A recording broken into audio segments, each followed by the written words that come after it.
아버지가 되어가다. 예전단을 나오고 얼마 후였다. 큰아이 성식이가 열이 많이 났다. 자꾸 칭얼대고 약을 먹지 않았다. 아버지로서 준비되지 않은 나는 아들에게 화를 냈다. 그날 저녁 아들은 처음으로 경련을 일으켰다. 열이 오르더니 결국 정신을 잃고 말았다. 구급차를 불러 수원의료원으로 갔다. 처음 겪는 일이라 어떻게 해야 할지 몰랐다. 은행 잔고를 확인해 보니 다행히 돈이 있었다. 잔고를 확인하고 오면서 나는 외롭고 두려웠다. 아들의 열성 경련이 내가 화내서 생긴 것 같다는 죄책감이 몰려온다. 아들은 태어나면서부터 2년 동안 새벽마다 울었다. 보통은 100일이 지나면 좋아진다고 하는데 아들은 그렇지 않았다. 새벽마다 1시부터 3시 정도까지 울었다. 지금 생각하면 수면장애가 아니었나 싶은데 우리는 무식했다. 교육학을 배우고 심리학을 배우면 뭘 하나. 부모가 될 준비가 전혀 없었는데. 아들의 뇌가 예민하다는 것을 느꼈어야 했는데 소아과 의사가 괜찮다니 그런 줄만 알았다. 아들은 그 후로 열이 있으면 경련을 했다. 열이 최고로 올랐을 때만 아니라 열이 나면 아무 때나 경련을 하는 것이 가장 무서웠다. 어린이날 가족들과 놀러 갔다 오는 길에 아들은 버스에서 갑자기 경련을 일으켰다. 옆에 앉아서 잘 놀다가 갑자기 쓰러졌다. 한밤중에도 열만 있으면 언제 쓰러질지 모르는 상황이었다. 구급차를 부르고 응급실로 가는 일이 잦아졌다. 아내와 나는 아들이 열만 나면 밤새 옆에서 번갈아 가면서 대기했다. 보통 열이 나면 해열제를 먹인다. 그러나 약을 먹여도 열이 떨어지지 않는 경우는 심각하다. 미지근한 물로 아이의 몸을 씻어주면 좋을까 싶어 해주면 아이는 오한이 나는지 떨며 경련을 일으키곤 했다. 아, 어떻게 해야 하나. 큰 병원에 가서 뇌파 검사와 MRI를 찍고 처방을 받기로 했다. 아들은 수면제를 먹고 자고 있다. 나는 밖에서 기도하고 있는데 아내가 잠깐 화장실에 간 사이에 검사실에서 들어오란다. 나는 아이를 안고 MRI를 찍으러 들어갔다. 아이는 자고 있고 기계는 불안한 소리를 낸다. 둥그런 기계 안에서 아들은 아무것도 모른 채 자고 있다. 하나님 아버지의 마음을 느낀다. 아들을 잃으신 하나님의 마음을. 난 마음이 찢어지면서 아버지가 되어간다. 아들은 큰 이상은 없고 뇌가 좀 예민하다고 한다. 2년간 열성경련약을 먹기로 했다. 아이가 열이 나면 밤이면 밤새 간호하는 것에 익숙해졌다. 하지만 여전히 경련을 일으키면 두려워서 나의 모든 생각이 마비된다. 아들이 쓰러지면 입에 손가락을 물리고 아이의 이름을 다급하게 부른다.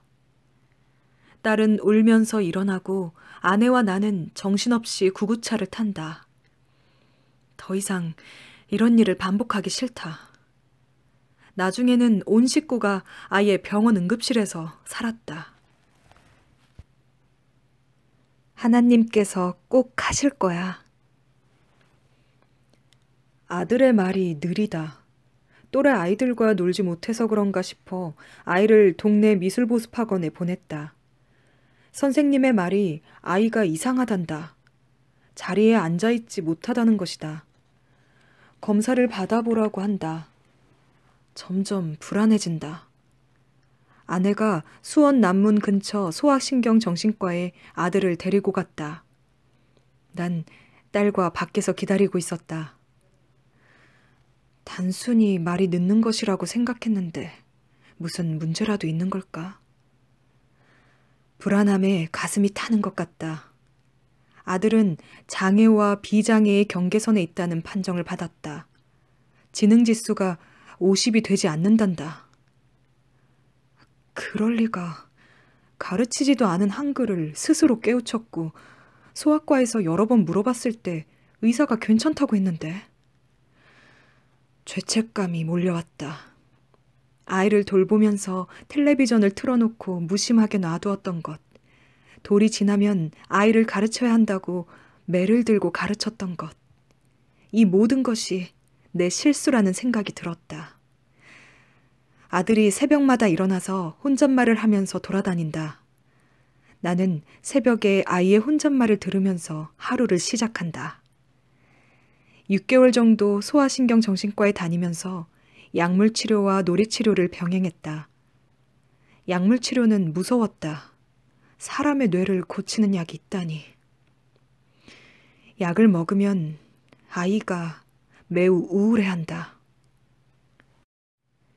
결국 의사는 약물치료 대신 아동발달센터로 가서 치료할 것을 권면했다. 몇 군데 아동발달센터를 알아보다가 결국 영통 쪽에 있는 한 치료센터에 다니기로 했다. 우리는 아이의 상태를 받아들여야 했다. 아들은 문제가 있는 것이다. 아들은 버스를 좋아한다. 모든 버스 번호를 외우고 버스 탈 때는 조용해진다.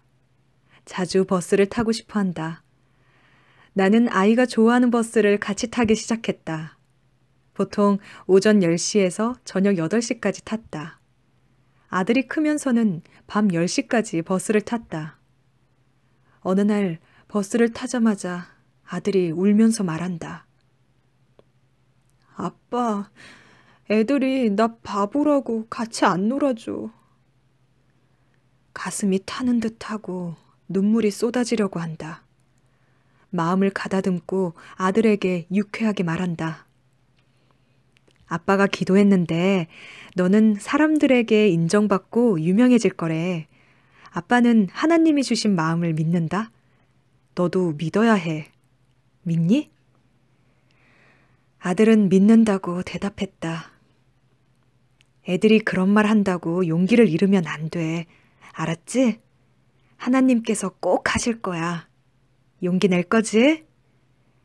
아들은 용기를 내겠다고 했다. 나중에 아내에게 들으니 아들이 용기가 뭐냐고 물어보았단다. 일주일에 한 번 정도 아들과 버스를 탄다.